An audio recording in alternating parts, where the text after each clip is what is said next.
In my last Cowboy Bebop video, a lot of you had some doubt that the Netflix live-action adaptation of the Cowboy Bebop anime would be any good. Some of you asked the big question: can this adaptation really live up to the masterpiece that is Dragon Ball Evolution?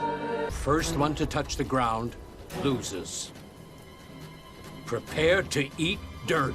So were you guys right that the live-action version of the anime sucked as many of you thought it would? In this video, we're going to talk about the controversy behind the adaptation, the differences between the anime and the live-action series, and my honest thoughts of the show. And if you haven't already, hit that like button to support the channel and subscribe and hit the bell notification icon for more content. So let's get started. I can't talk about Cowboy Bebop without addressing the controversy. There's been a bunch of adaptations of animated TV shows turned to the live-action format, with some of the most popular ones being Dragon Ball Evolution and M. Night Shyamalan Ding Dong's The Last Airbender.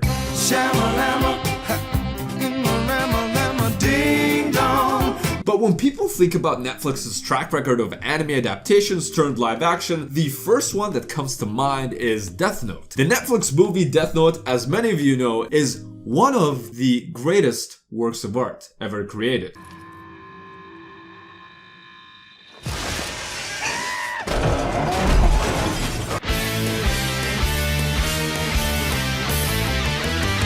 So when Netflix announced they were targeting Cowboy Bebop next, which is hailed as one of the best animes of all time, I wasn't sure if I was ready to watch one of my favorite animes get Netflixed. You know, the process of diversifying the cast, adding some LGBTQ characters, and increasing the wokeness factor of the show by 17.5%. And don't forget, you also gotta cancel the show after like 1 or 2 seasons, especially if it has a big fan base. Netflix did a few things that elevated my worries though. They brought the original composer of the series, they had Watanabe, which I'm probably pronouncing wrong, as a consultant who was the original director of the anime, and the cast seemed pretty solid. At least for me it did. You guys didn't like that very much. Because the biggest controversy with Netflix's Cowboy Bebop was that Spike Spiegel, the anime's main character, was John Cho. Yes, Harold from Harold and Kumar, John Cho. Some people on the internet said he wasn't tall enough. He's too old. He's the wrong guy because he's Korean and not Japanese. Or he's just the wrong guy in general with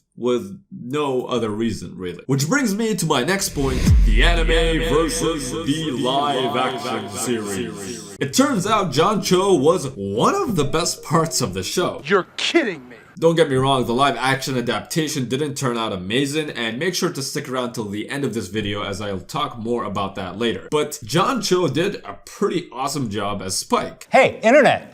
Yeah. F off. What's up? Apart from being 20 years older than the character in the anime, which, by the way, I didn't even know that John was almost 50, I thought he was like 33. Asians, they have the best genes. You know, I don't get white supremacy, but Asian supremacy? Just like Spike in the anime, he was very laid back. He had this carefree, I give no fucks kind of attitude, and one of the most important parts is he actually knew how to fight. Spike is big on the martial arts. He's an incredible fighter in the anime, and I'm very, very happy that they got that one down. A few of the fight scenes were a bit awkward, but some of them were incredible, especially the fight scene in episode 9. It really sucks that John Cho got a lot of hate before anyone even saw him play the role. But I guess that's just the internet being the internet. Gal Gadot got a lot of hate for being chosen as Wonder Woman, and that woman is an absolute gem. She was born to play that role. And in my last video, I was told if I was a real fan of the Cowboy Bebop anime, I wouldn't support this show, even though at the time, the show wasn't even out yet. Are you retarded? I know all the actors put a lot of work in their roles, but one thing that stood out to me was how John Cho spent time studying how Spike moves. In an interview I found, he said, "I thought about his character. Cool is a byproduct of it. The key for me was just copying how he walked and stood because it's so unique. I didn't know how to adapt an illustration into a person, so I just moved the way he moves and stand the way he stands." I don't expect John Cho to get an award for this role, but overall, great job. Internet! Know your place. Now, there were some other differences between the show and the anime, but most of them were plot-based changes. For example, we got to see a lot more of Vicious and Spike's past relationship in this one. The other two crew members I want to talk about are Faye and Jet. Jet is pretty similar to his character in the anime, with the only main difference being that he has a daughter in this one. And he had a pretty good arc that at one point changed the vibe of the show and took it to this very noir detective style, which I think helped keep things entertaining. Also, Jet's trying to not be late for his daughter's dance recital made for one of the best moments of the show. Shit. Thanks for this. Happy to help. Oh, hey, how was Kimmy? Good. Really good. Yeah? Yeah. Oh, that's great. Faye had a similar character arc in the anime compared to the show, but the main difference between the two is instead of having the extremely tight costume that her character in the anime has, she unfortunately looks like a regular human being. Disappointed! Disappointed! Disappointed! Disappointed!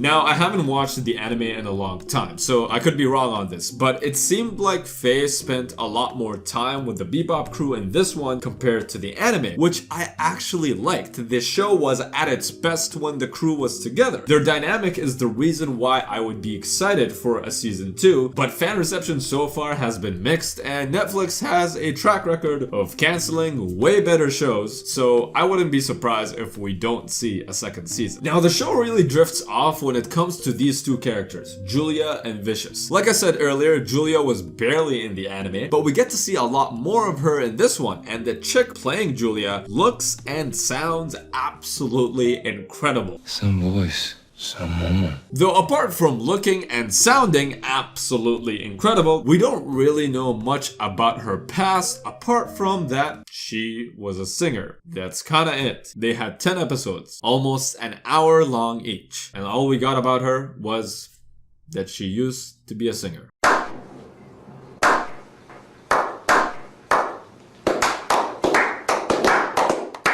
And the last major difference was there is so much more of Vicious in the Netflix show. What I liked about Vicious in the anime was that because we barely saw him, he was so much more mysterious, and it kinda gave this sort of Darth Maul vibe in a way where we didn't know much about him, which made him so fucking cool. Whereas in the live action series, he comes off as a 16-year-old spoiled brat hungry for power. But as time goes on, you see that Vicious really just has major daddy issues, and although the show could have done a much better job at making us feel more empathetic towards him, they did make me feel that Vicious had a dad that never made him feel like a real man, that he was always not good enough. Yeah, that's a little bit too relatable for me. And lastly, let's talk about my honest thoughts. Now, in case you haven't finished it, I'm not gonna spoil the ending, but what I have to say about it is exactly how I felt about the Game of Thrones ending. It's not that I have a problem with the ending itself, it's more so that I have a problem with how we got there. I didn't think the show was amazing, and I wouldn't even say it was great, but I do think if you give it a chance and finish it, it was pretty good, and there were some really good episodes. It doesn't do a great job of hooking you in. I was actually gonna do this video without finishing the show, but then I got to episode 4, which I think was the first good episode. I know the show's getting a lot of hate online, and I can't say I agree with the hate it's getting at all. I do think that the dialogue was kinda corny and generic, and sometimes the dialogue felt like they were written by a 16-year-old kid. The show has problems, but saying it was terrible it's a bit much. Hey, internet. Yeah. F off. What's up? But you know what? I want to hear what your thoughts are. And do you guys think a season 2 is happening? Let me know in the comment section below. Like and subscribe to help support the channel if you haven't already. And thank you guys for watching, and I'll see you in the next one. Peace out.